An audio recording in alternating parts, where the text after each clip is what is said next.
YSR Congress party అధ్యక్షులు, రాష్ట్ర ముఖ్యమంత్రి వైఎస్ జగన్మోహన్ రెడ్డి గారు వైఎస్ఆర్ కాంగ్రెస్ పార్టీ మేనిఫెస్టోని విడుదల చేసినటువంటి సందర్భంగా నా తరఫున, బాపట్ల ప్రజలందరి తరఫున, ప్రత్యేకంగా వైఎస్ఆర్ కాంగ్రెస్ పార్టీ కార్యవర్గ సభ్యులు, కార్యకర్తలు, నాయకులు అందరి తరఫున వారికి ధన్యవాదాలు తెలియజేస్తా ఉన్నాం. ఈరోజు వైఎస్ఆర్సీపీ నవరత్నాలు ప్లస్ 2029 5 ఏళ్ల కాలానికి సంబంధించి విడుదల చేసినటువంటి మేనిఫెస్టో ప్రజలు ఊహించిన విధంగా ఈరోజు ఈ మేనిఫెస్టో తయారు చేశారు.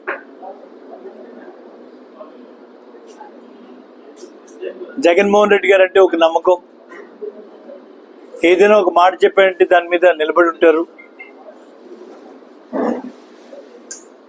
ఎంత కష్టమైనా దాన్ని అమలు జరుపుతారు. అటువంటి నాయకుడి నోట ఈ మేనిఫెస్టో ఎప్పుడు చెప్తారా, ఏముంటుందా అనేటువంటి ఆదుర్ద అందరిలో కనపడింది. నిన్న ఈరోజు చూస్తే అందరినీ మళ్ళా తిరిగి ఆ నవరత్నాల్ని కొనసాగించేటువంటి వారి ప్రయత్నం ఈరోజు గౌరవ ముఖ్యమంత్రి గారు చేశారు. గతంలో కన్నా మిన్నగా ప్రత్యేకంగా రైతు ఆధారిత ప్రాంతమైనటువంటి మన రాష్ట్రం, రైతు మీద ఆధారపడ్డటువంటి ఎకానమీ, దీన్ని నిలబెట్టాలని ఆయన చేసినటువంటి ప్రయత్నం స్పష్టంగా కనబడుతుంది. 13,500 రూపాయలు రైతు భరోసానిచ్చి 16,000కి దాన్ని తీసుకెళ్ళటం చాలా హర్షించదగ్గ విషయంగా నేను భావిస్తూ ఉన్నాను. రైతుకి గతంలో ఎన్నడూ లేనటువంటి విధంగా ప్రోత్సాహాన్ని ఇస్తూ ఆ కాన్సెప్ట్ రైతు భరోసా అనేది ఆ పదంలోనే ఒక భరోసా కల్పిస్తూ చేయి పట్టుకుని నడిపించే విధానం, రైతు విత్తన దగ్గర నుంచి, నారు నాటిన దగ్గర నుంచి అమ్ముకునేదాకా ఆ రైతు వెంట నిత్యం ఉంటూ మార్కెట్ ఇంటర్వెన్షన్స్ సకాలంలో చేస్తూ ధర స్థిరీకరణ కోసం ఏదైతే 3,000 కోట్ల రూపాయలు మనం ఏర్పాటు చేసుకున్నామో దాన్ని ఎఫెక్టివ్గా వాడుతూ గడిచినటువంటి 5 సంవత్సరాల్లో మరి ఆ మెకానిజం ఎంత బాగా పనిచేస్తుంది అని అంటే, ప్రకటించినటువంటి ధర కన్నా ఎప్పుడు కూడా రేటు కిందికి పోకుండా మరి చూడటం జరిగింది. అలాగే చెప్పిన సమయానికి ఒక వారం 10 రోజులు అటు ఇటుగా 21 రోజులకి మనం ఇస్తాం పేమెంట్ అని అంటే, మ్యాక్సిమం 1 నెల రోజులు లోపలే మరి రైతులకి సకాలంలో సివిల్ సప్లైస్ కార్పొరేషన్ ద్వారా కొనుగోలు చేసి వాళ్ళకి ఇవ్వటం అంటే అది మామూలు విషయం కాదు. ప్రతిపక్షాలు పదే అంటే రైతులతో బాధపడుతున్నట్టుగా మాట్లాడుతుంటారు. రైతులు నిజంగా మాట్లాడితే చాలా సంతోషంగా ఉన్నారు. అటువంటి అనేక ప్రోత్సాహాల్లో ఇవాళ ప్రత్యేకంగా రైతు భరోసాని 16,000కి పెంచడం అనేది చాలా సమంజసం, చాలా అవసరం. ఆ క్రమంలో ఆయన తీసుకున్న నిర్ణయాన్ని మేమందరం కూడా హర్షిస్తూ ఉన్నాం. రెండో ప్రధానమైనటువంటి అంశం, ఆయనకి ఇష్టమైంది, ప్రజలకి అవసరమైంది, పిల్లల భవిష్యత్తు కోసమే తల్లిదండ్రులు కష్టపడేది. ఏ తల్లిదండ్రులు అయినా వాళ్ళకన్నా వాళ్ళ పిల్లలు బాగుండాలని, మెరుగైన జీవితాలు గడపాలని కోరుకుంటారు సహజంగానే. మరి ఆ క్రమంలో ఇవాళ కేరళ రాష్ట్రంతో పోటీపడి మరి విద్యారంగంలో మనకు ముందుకు పోతూ ఉన్నాం. నిరక్షరాస్యత శాతం వాళ్ళ కేరళ రాష్ట్రం కన్నా మనం మెరుగైనటువంటి పరిస్థితిలో ఉన్నాం. మరి అక్షరాస్యతను పెంచుకుంటూ అత్యధిక శాతం మంది అక్షరాస్యులై ఉండాలని, తీసుకున్నటువంటి అత్యంత ప్రతిష్టాత్మకమైనటువంటి నిర్ణయం అమ్మఒడి. దాన్ని 15,000 రూపాయల నుంచి 17,000 చేయటం చాలా గొప్ప నిర్ణయం అని చెప్పి నేను భావిస్తూ ఉన్నాను. ఈరోజు గవర్నమెంట్ స్కూల్స్లోనే కాదు, వాళ్ళు ప్రైవేట్ స్కూల్లో చేర్పించుకున్నా దాన్ని అమ్మఒడిని అమలు జరుపుతూ ఒక పక్క గవర్నమెంట్ స్కూల్స్ని సిద్ధపరుస్తూ అన్ని రకాలుగాను ప్రైవేట్ స్కూళ్ళకి ఏమాత్రం తీసుకోకుండా సిబిఎస్ సిలబస్ అన్నా, ఇంగ్లీష్ మీడియం అన్నా, స్కూల్స్లో నాణ్యత ప్రమాణాలను పాటిస్తూ ఒక ఇంటర్నేషనల్ స్టాండర్డ్స్ని మీట్ అయ్యే విధంగా లోపల తరగతి గదుల దగ్గర నుంచి స్ట్రక్చర్ చేస్తూ వాడేటువంటి బాత్రూమ్స్ దగ్గర నుంచి వాళ్ళు తినేటువంటి ఆహారం మిడ్ డే మీల్ దగ్గర నుంచి ప్రతిదీ కూడా చాలా శ్రద్ధ తీసుకొని ఒక మేనమామగా వాళ్ళ బాధ్యత నాది అని అన్నందుకు నిజమైనటువంటి మేనమామల కన్నా ఈ మేనమామ చాలా గొప్పగా ఆలోచన చేస్తూ ఉన్నారు, దాన్ని ఇంకా కొనసాగిస్తున్నారు. దానికోసమే 15,000ని 17,000 చేశారని ఈరోజు వేనోళ్ళు పోగొడుతున్నటువంటి మహిళా లోకాన్ని మనం చూస్తూ ఉన్నాం. వాళ్ళ రైతు కోరుకునేది ఒకటే, ఒక మంచి పండించిన పంటకి మంచి రేటు కావాలని కోరుకుంటారు. ఒక మహిళ కోరుకునేది ఒకటే, తన పిల్లలు బాగా చదువుకొని ఉన్నత స్థితికి వెళ్ళాలని కోరుకుంటారు. ఈ రెండు విషయాల్లో ఆయన తీసుకున్నటువంటి నిర్ణయం అత్యంత ప్రజాదరణ పొందుతుందని చెప్పి నేను భావిస్తూ ఉన్నాను. దానికి సంబంధించిన అన్ని పథకాలు, అది ప్రత్యేకంగా ఆసరా గురించి మనం మాట్లాడుకోవాలి. లాస్ట్ టైం మనం ఆసరా అనగానే రుణమాఫీ అని చెప్పి మనం మాట్లాడుకున్నాం. ఈసారి మీరు దృష్టి పెడితే ఆసరా కింద 3 లక్షల రుణం దాకా వడ్డీ లేనటువంటి రుణాన్ని ఇప్పుడే మా రాంబాబు క్యాల్కులేట్ చేసి చెప్తాను. అంటే 22,000 రూపాయలు రుణమాఫీ జరిగినట్టు ఒక రకంగా 3 లక్షల రూపాయల దాకా వడ్డీ లేనటువంటి రుణాలని మనం అందించడం అంటే వాళ్ళకి ఇండైరెక్ట్గా ఒక 22,000 రూపాయలు వాళ్ళకి మిగులు మనం చూపించినట్టు. మిగతా చేయూత కానీ, ఈబీసీ నేస్తం కానీ, కాపు నేస్తం కానీ ఇవన్నీ కూడా కొనసాగుతూ ఉన్నాయి. మరొకటి ప్రత్యేకంగా నేను చెప్పాలి, చాలా ఇంపార్టెంట్గా నేను ఫీల్ అయింది, వైఎస్ఆర్ పెన్షన్ని 3,000 నుంచి 3,500 చేయటం.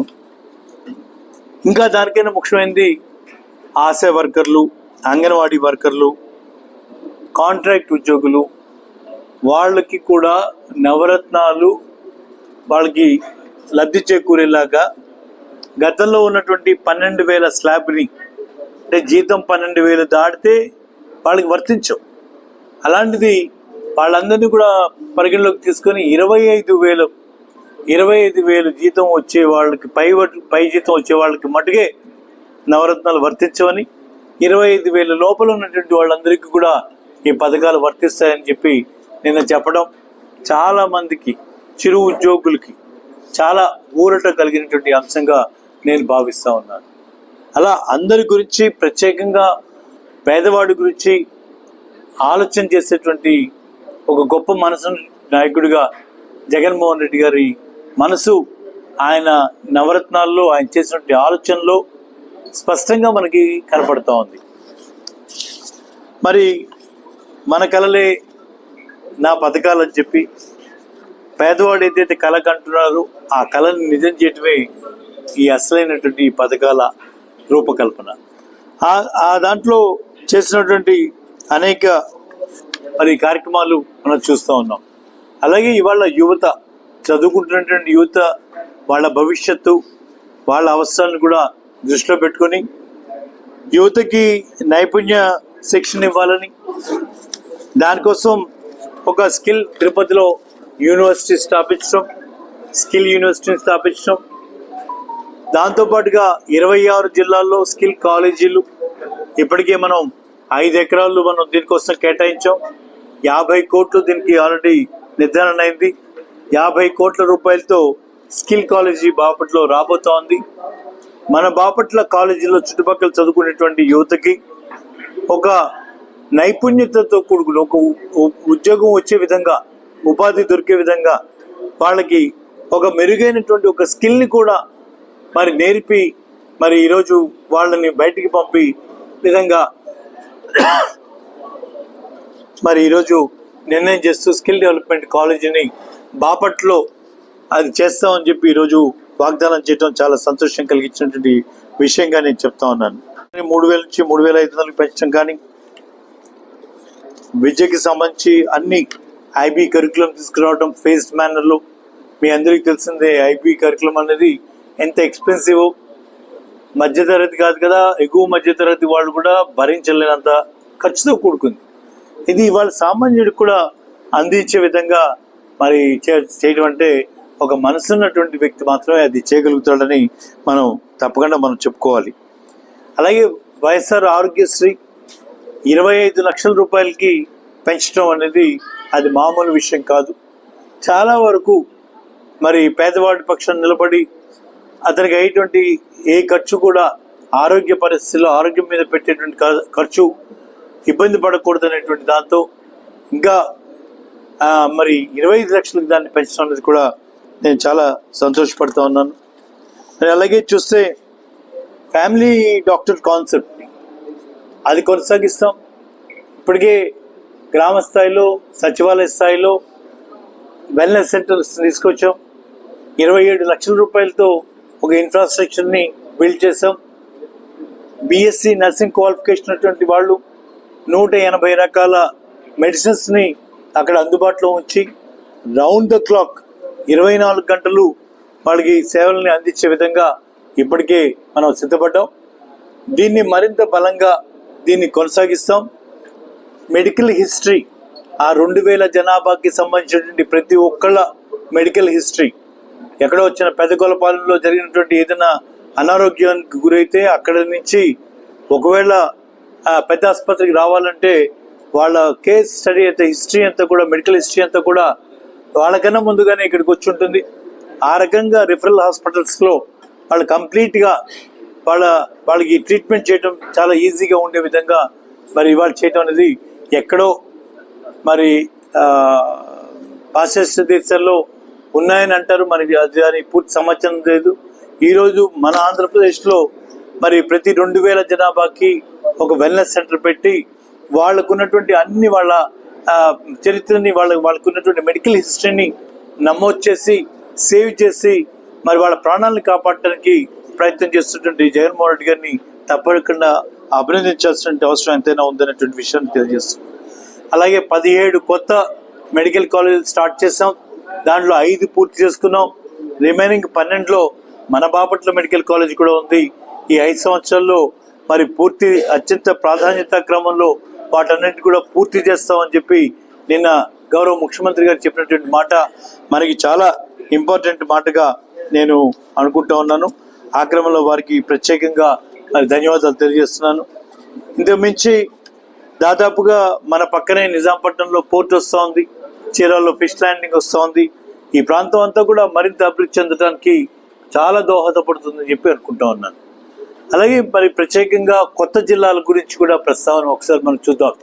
కొత్త జిల్లాల దాంట్లో వాటి అభివృద్ధి గురించి 2,000 కోట్ల రూపాయలు దీంట్లో కేటాయించుకోవటం, మనం ప్రత్యేకంగా బాపట్లకి సంబంధించి 26 జిల్లాలతో మనం భాగిస్తే 74 కోట్ల రూపాయలు, 75 కోట్ల రూపాయలు ప్రత్యేకంగా బాపట్ల అభివృద్ధి గురించి, బాపట్ల జిల్లా కేంద్రంగా అభివృద్ధి పరచుకోవడం కోసం అదనంగా ఒక 75 కోట్ల రూపాయలు రోడ్లకి, డ్రైన్స్కి, ఎలక్ట్రిఫికేషన్కి, డ్రింకింగ్ వాటర్కి సంబంధించినటువంటి అన్ని క్రిటికల్ ఇన్ఫ్రాస్ట్రక్చర్ ఇంప్రూవ్మెంట్కి మనకి 75 కోట్ల రూపాయలు మరి ప్రకటించడం అనేది చాలా చాలా సంతోషించాల్సినటువంటి విషయం బాపట్ల ప్రజలందరూ చెప్పి మీ ద్వారా బాపట్ల ప్రజలందరూ కూడా తెలియజేస్తా ఉన్నాను.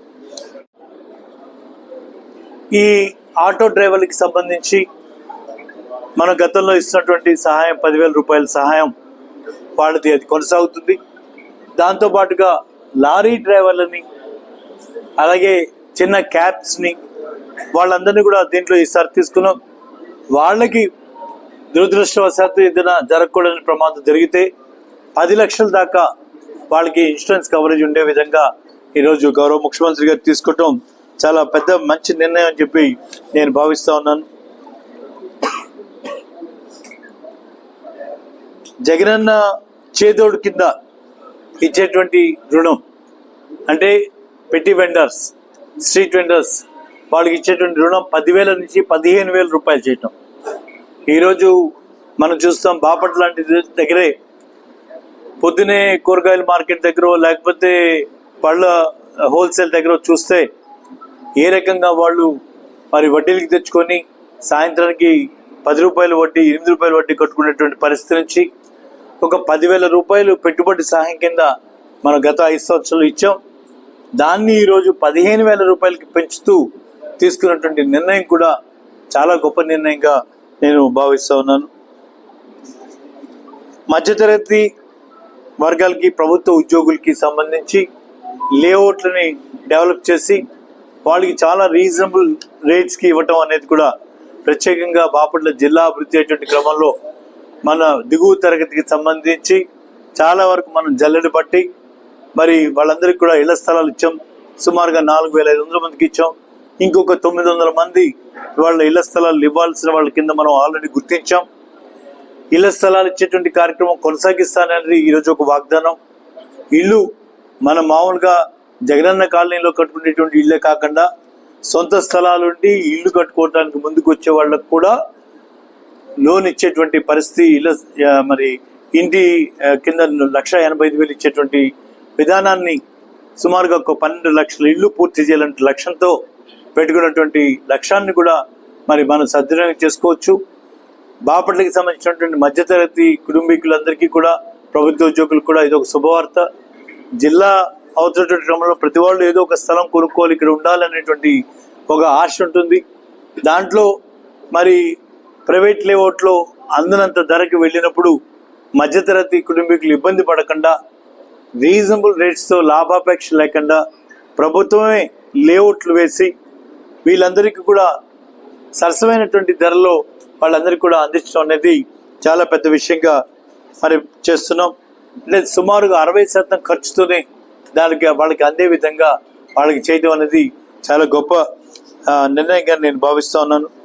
అలాగే ప్రభుత్వ ఉద్యోగులు వాళ్ళ పిల్లల్ని విదేశాల్లో చదివించాలనుకున్నటువంటి వాళ్ళు తీసుకున్నటువంటి రుణాన్ని మీద 10 లక్షల వరకు వడ్డీని ప్రభుత్వమే భరించే విధంగా తీసుకున్నటువంటి నిర్ణయం కూడా ప్రభుత్వ ఉద్యోగాల్ని తప్పకుండా వాళ్ళకి చాలా ఊరటగా నేను భావిస్తూ ఉన్నాను. రెండో పక్క చంద్రబాబు నాయుడు గారు సూపర్ 600 అన్నా సూపర్ 6 అన్నా పెద్ద ఏమి దాంట్లో పెద్ద ఎవరు కూడా దాని గురించి ఆలోచించేవాళ్ళు లేరు.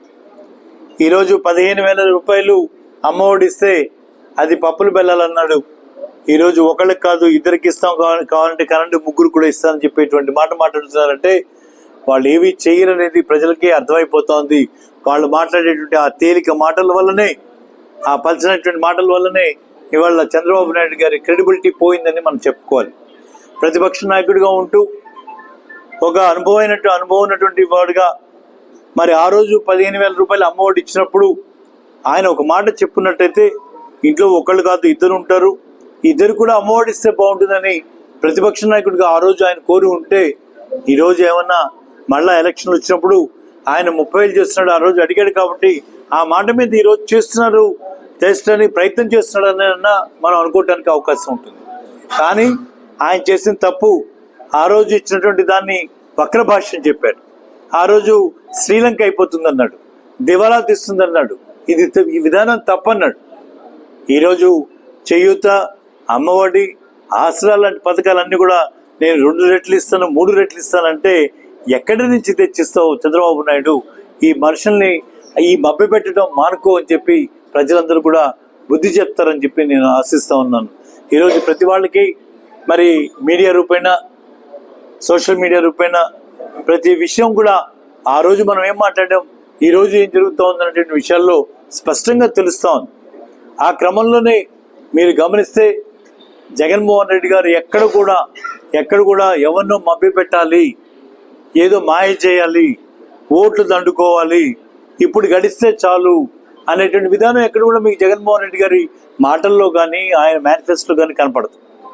ఇదే చంద్రబాబు నాయుడు గారు ఏమన్నా చెప్పు మనం చేసేది కాదు కాబట్టి ఏమన్నా చెప్పు, మాయ చేయి, ఓట్లు ఎంచుకో, ఏదో రకంగా గట్టెక్కు అనేటువంటి విధానం చంద్రబాబు నాయుడు.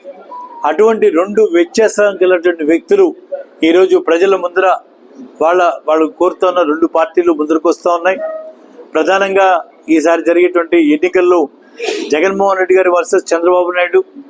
చంద్రబాబు నాయుడు ఒక మాట అన్నాడంటే ఆ మాట మీద నిలబడేటువంటి వ్యక్తిత్వం చంద్రబాబు నాయుడుది. ఒక మాట అంటే ఆ మాట మీద నిలబడేటువంటి నిజాయితీ జగన్మోహన్ రెడ్డిది. ఎవరి పక్షాన్ని నిలబడతారు ప్రజలు అనేది ప్రజలే తెలుసుకోవాలని చెప్పి మీ అందరూ కూడా కోరుకుంటూ, ఈ కార్యక్రమం ద్వారా మేనిఫెస్టోని ప్రజల దాకా అందజేయాలని పత్రికా విలేకరులందరూ కూడా తెలియజేసుకుంటూ సెలవు.